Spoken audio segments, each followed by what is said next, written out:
Put your seatbelts on and get ready for the ride.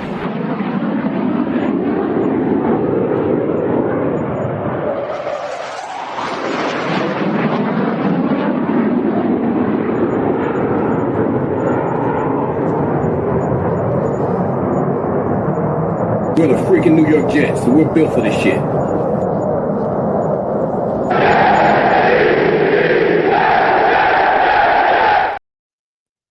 Hello, welcome to another episode of In the Trenches with Gang Green. I'm your host, Bubbs. Today is Monday, April 7th. Hopefully everybody's having a good day so far today. This is episode 519 of the In the Trenches with Gang Green podcast. I thank you, as always, for joining me. It is the second show of the day. For those tuning in on YouTube, make sure to please like and subscribe. Of course, appreciate all of those tuning in on all the different audio podcast platforms. And today, I want to break down the latest New York Jets news and rumors. Breece Hall potentially getting traded. We'll break that down. My thoughts on that. And I also want to talk a little bit about Aaron Glenn and his plan for this Jets team. Rich Cimini, in his weekly article that he releases every Sunday, detailed some of what Glenn wants in this team and some of what has already been done with this team, how it projects in the future here for Aaron Glenn and this regime. So we will break that down as well here in a little bit. As always, though, before we begin, we've got to get to our podcast partners, starting with our friends over at BetUS, America's favorite online sportsbook. If you want to get in on any of the sports betting action, check out BetUS and use my link in the description of this video to get a 125% sign-up bonus on your first 3 deposits up to $2,000. Also, our friends over at SeatGeek. If you want the best tickets in sports or entertainment,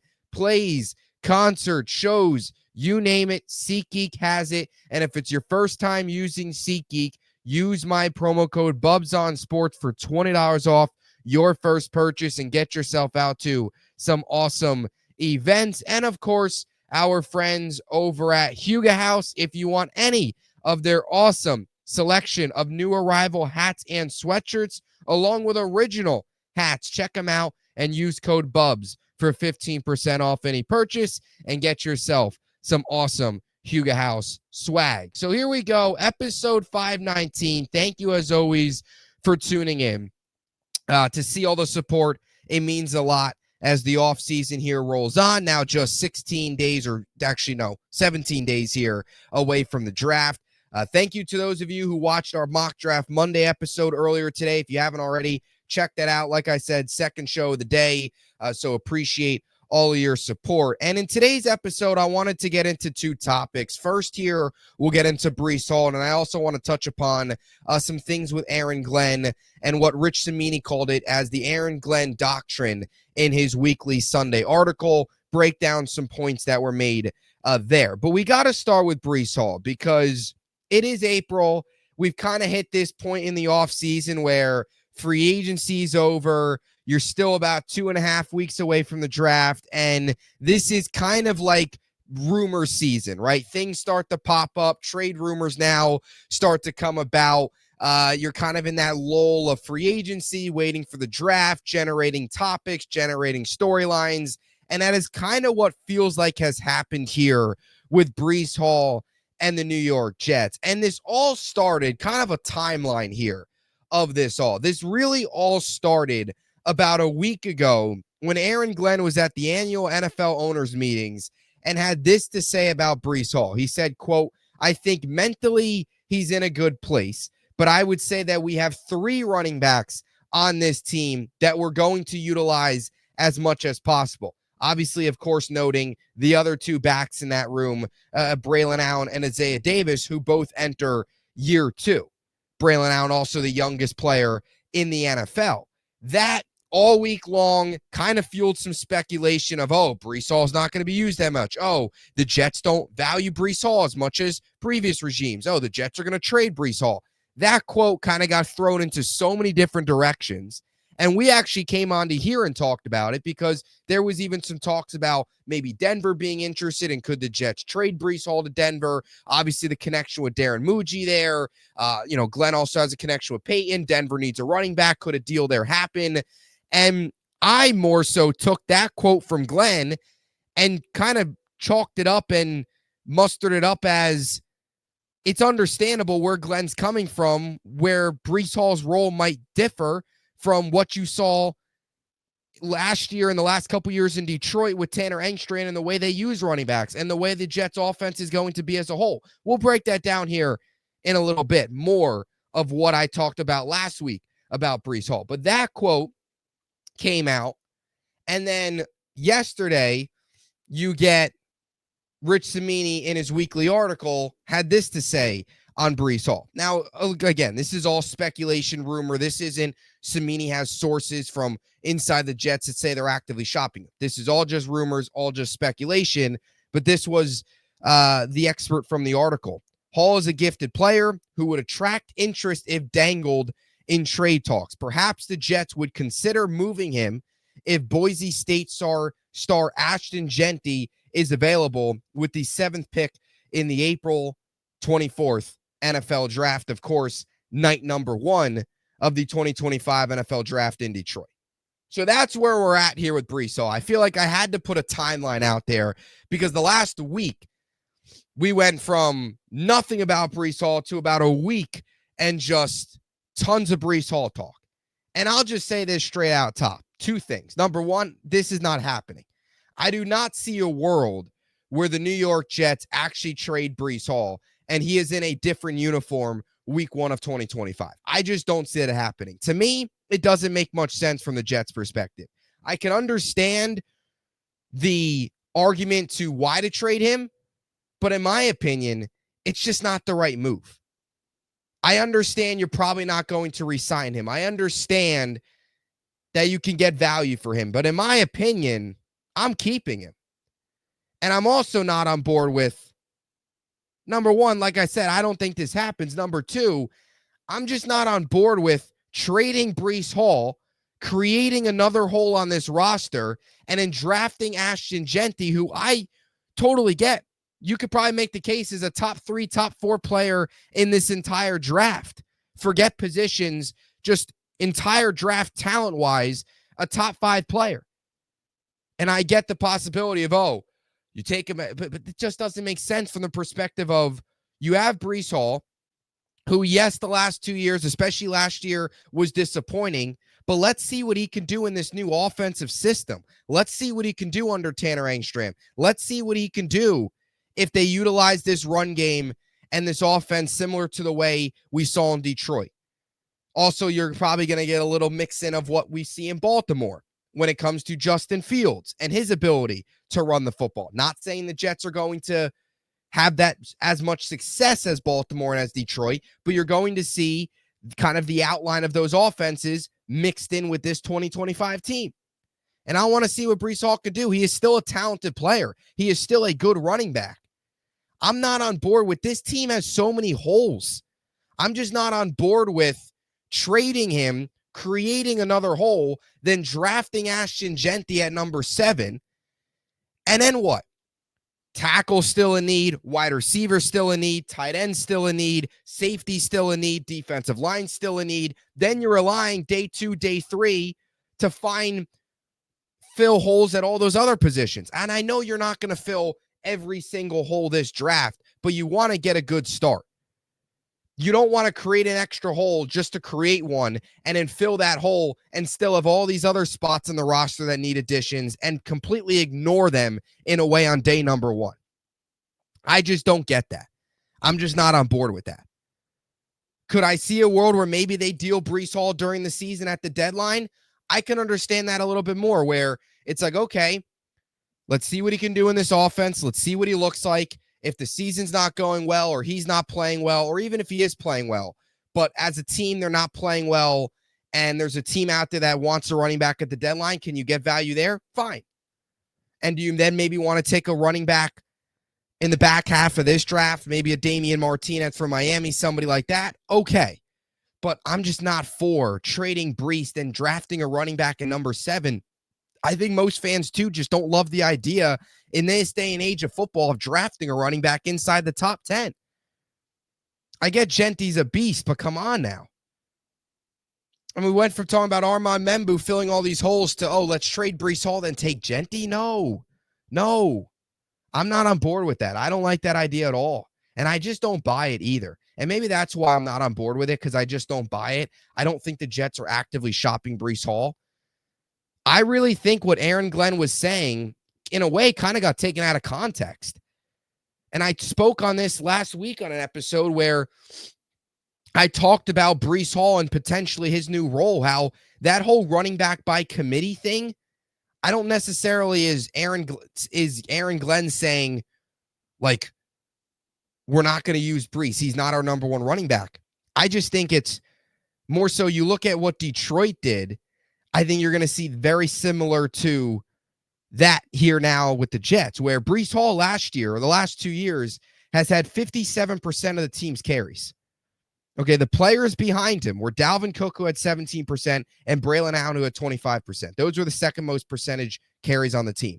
You look at the Lions, and Jahmyr Gibbs, who is a beast, finished tied for 11th in carries, 5th in yards, and tied for 1st in touchdowns last year. He only had 46.8% of the Lions' carries as a team. By the way, the Lions finished 3rd in rushing attempts last year. You want to know why? Because David Montgomery was able to have 34.6 as well. There was a much more even share. Gibbs had 250. Montgomery had 185. Previously for the Jets, it was Breece in 2023 with 223, then Dalvin Cook with 67. It was Breece in 2024 with 209, and Braylon Allen with under 100 at 92. I think that whole running back by committee, we got other good running backs in this room, is not really a knock on Breece. It's more of, we're going to get these other guys involved. Breece is still going to get his carries. Gibbs still had his carries, and not saying the two are the same players, but the way they're utilized, I could see being similar. Where Gibbs didn't have over 50% of the team's carries last year, but he still finished tied for 11th in football in carries and still had 250. But they utilized and ran the ball a lot more. And David Montgomery was a much bigger player than most number 2 running backs in football because they know how to utilize a 1-2 punch the right way. The Jets last year were 32nd in rushing attempts. Expect that number to go up. And I understand, look, I said it during the season.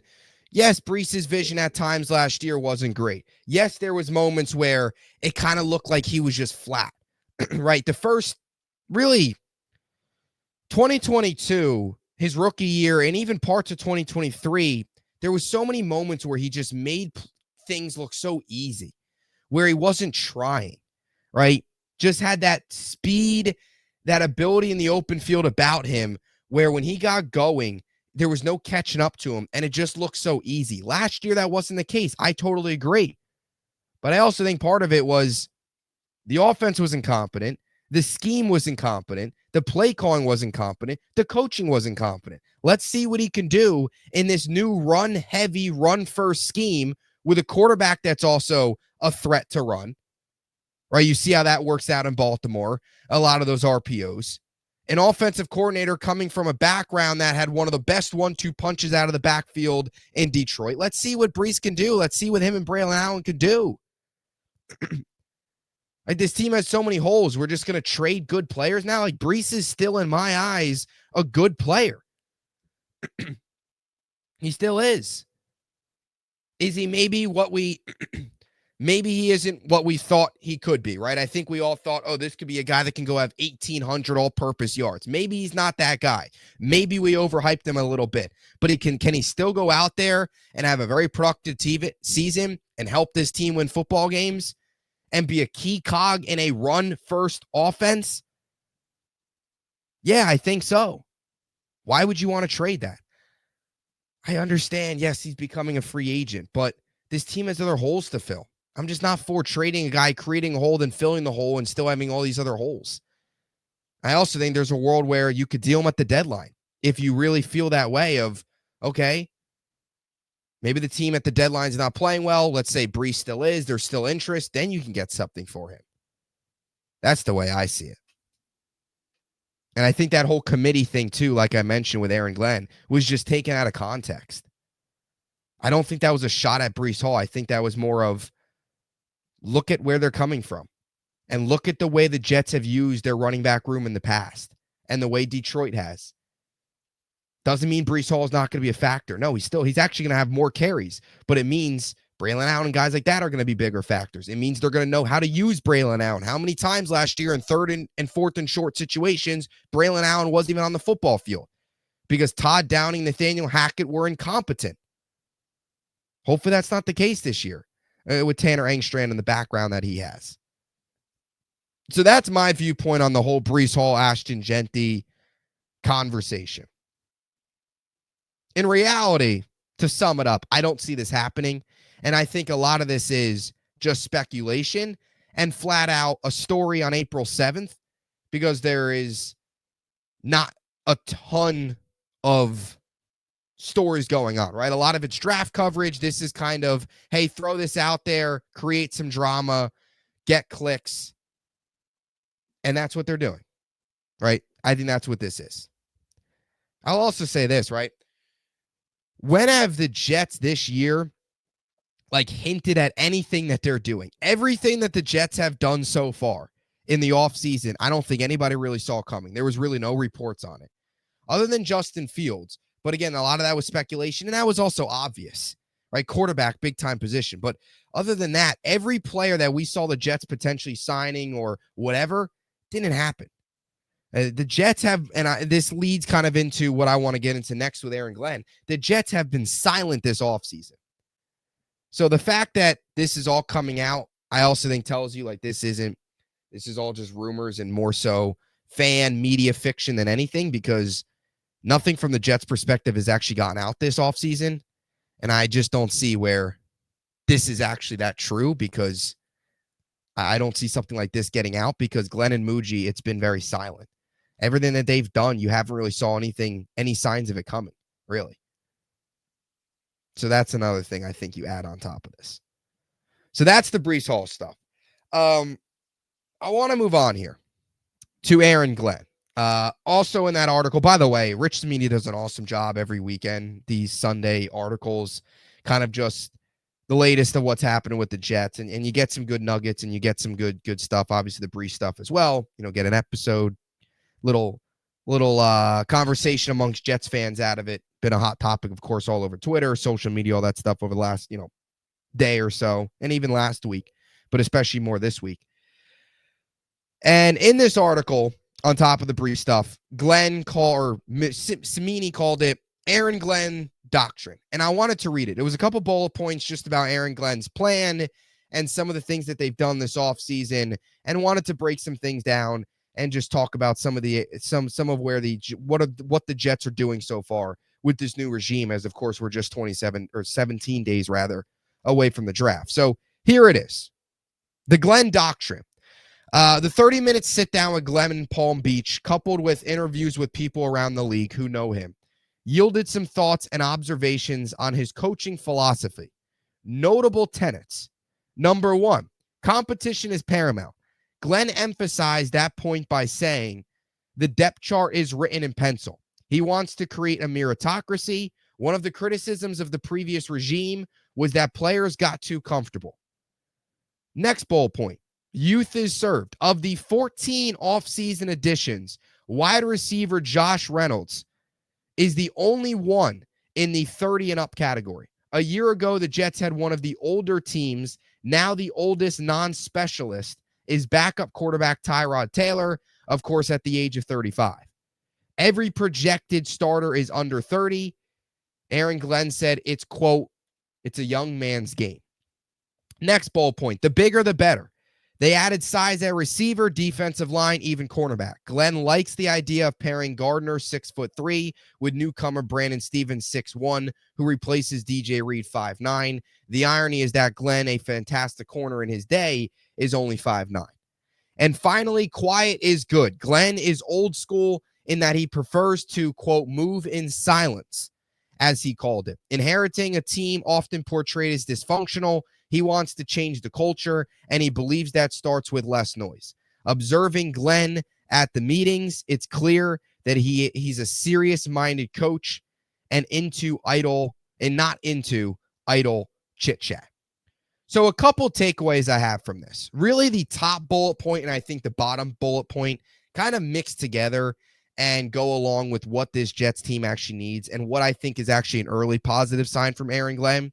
Right, number one, the first bullet point there is the idea of not being comfortable, right? A competitive culture, all those things. And I will preface all of this by saying that they got to win games. Glenn can say all this. We can read all of this. We can talk about all this right now in April. They got to go win football games. And I get that. You get that. We all get it. We're all Jet fans. We've been suffering for too long. We want to see wins. We don't want to see anything else. We just want to see wins because we haven't seen any of them recently, obviously. But the early positive from Glenn is that competition element and the culture he's building is that no nonsense type of culture. And you could see it by the way he handles the media. Completely different from the past regime. And I like the competition element because as Cimini directly noted in this article, Douglas and Saleh, one of their biggest knocks as a regime was that players got too comfortable. And you could see that on the field. When was there a player ever benched? When was somebody ever taken out of the game? I mean, how many times, not to rehash last year, but how many times did Michael Clemens or Javon Kinlaw false start or not false start, offsides or whatever, unnecessary roughness, do something stupid and they wouldn't get penaltied for it. Instead, you'd ask Saleh or at times Ulbrich and they would just completely make excuses for them. I mean, even the Hassan Reddick last year, if you remember when Jeff Ulbrich was like, Reddick has come in and done everything we could ask him to do when it talks about, day-to-day and rushing the quarterback, even though Reddick was awful and we all knew it. But the Jets that coaching staff, that regime never held anybody accountable. It was a very country club environment. It was do whatever you want. You're not going to get punished for anything. It was a complacent culture and everybody got complacent. And that was a problem. And I think a part of that too ties into that last point of for the last 2 years, and Jet fans we all kind of did this and we kind of had to because we were all bought in, we were all in. But for the last 2 years, all that team heard during the offseason was how good they were, how good the roster looked on paper. Aaron Rodgers this, Aaron Rodgers that, all this talent. And it blew up in their face. And I do think there is a positive element. There is, part of it of, yes, the Jets this year in a way did kind of go dollar store shopping, and that can blow up in your face where they didn't fill a ton of holes, and it does put a lot more pressure on them in the draft to really build through the draft and supplement more so in free agency this year. But how many years now have the Jets, quote unquote, one-off seasons, right? And then do nothing in the regular season. I don't think it really hurts. I actually think it's a positive that the Jets are flying under the radar and nobody's talking about them. And I actually don't think it's a bad thing that there's a lot of negativity around them because the last 2 off seasons, all there has been is positivity. And I think that's in a way has crept into the locker room. And that's where that complacent culture kind of put into place where they think they achieved something and they never actually did. 2023 with Hard Knocks. Last year as well, Rodgers coming off the Achilles and a couple of the free agent signings that they made showed that they were all in once again and everybody was all bought in and it blew up. This is the complete opposite approach, and I think that's a good thing. You want that competitive culture. You want that competition environment. You want to get rid of that complacent country club environment where players know no matter how bad they're playing, they're still going to play. They're still going to be out there. They're not going to get punished. And I also think, too, the locker room the last 2 seasons kind of started to feel themselves a bit during the offseason. This year, that's not going to be the case because there's a lot of skepticism, myself included. I'm cautiously optimistic. I've said that many times. I didn't want a first-time head coach or a first-time GM. What did they do? They hired a first-time head coach, first-time GMs. I have my reasons to believe. Everybody also has their doubts. So we'll see how it all plays out. But those are some positive early signs. You've seen it too with just the way Glenn handles the media. How many times did Saleh, used car salesman, I like to call him Saleh, way too nice to the media? The media ate him alive. You're not going to see that with Glenn. He stands his ground. He's going to tell it like it is. Not going to give in. And I think that approach is going to leak into the locker room. No matter how good you are, what your contract is, back of your playing card, no matter what, if you're not playing well, you're out. And that's what it needs to be. If you don't want to be here, get out. We don't want you then. That's the reality. That's the culture you need to set. So those were the 2 points that I really wanted to focus on. Obviously, he also talked about the youth movement, right? Not a single starter under 30 outside of, Reynolds, or non-specialist, rather, with Taylor being, Tyrod being 35. And I don't think youth movement's a bad thing. Youth movement, of course, does come with an upside and his downside. Your upside is these guys, the coaching staff's able to tap into some of their untapped potential and find some roles for some of these players, and they're able to turn into kind of diamond in the rough finds and pieces for the future. The downside is none of these guys take the next step, and next year you're kind of looking this roster with a lot of those 1-year contracts, and you're kind of scratching your head and saying, how did we really get better? We're kind of in the same spot we were in a year ago, but only time will tell on how that all ends up playing out. I think it's been clear, though, right? The Jets, at least through one offseason, through 1/2 offseason, or 2 months into one offseason, it feels like supplement free agency built through the draft. And there's a ton of pressure. Those first 3 picks, 7th, 42, and 73, on the first 2 days, you've got to find blue chip piece, long-term answer at any of those positions of need that we've talked about at number 7, and then find ideally 2 starters in the 2nd and 3rd round, and then ideally that first 4th round pick, find another starter. You're going to need to come away with at least 3 starters and a blue chip piece in a perfect world from this draft with the way the roster looks. Only time will tell. Only time will tell. So that'll do it. Another episode in the books. Let me know what you think in the comment section down below. You buy into the Breece Hall trade speculation, trade rumors? If so, do you want him to be traded? Do you not want him to be traded? Where do you fall on the Breece Hall stuff? And also, what are your thoughts on the Aaron Glenn doctrine, as Rich Cimini called it, and the culture that he's trying to put in place? Let me know what you think about all that stuff in the comment section down below. Appreciate your support as always. We'll be back with a lot more content coming your way the rest of the week, so stay tuned. And as always, until next time, JETS, Jets, Jets, Jets.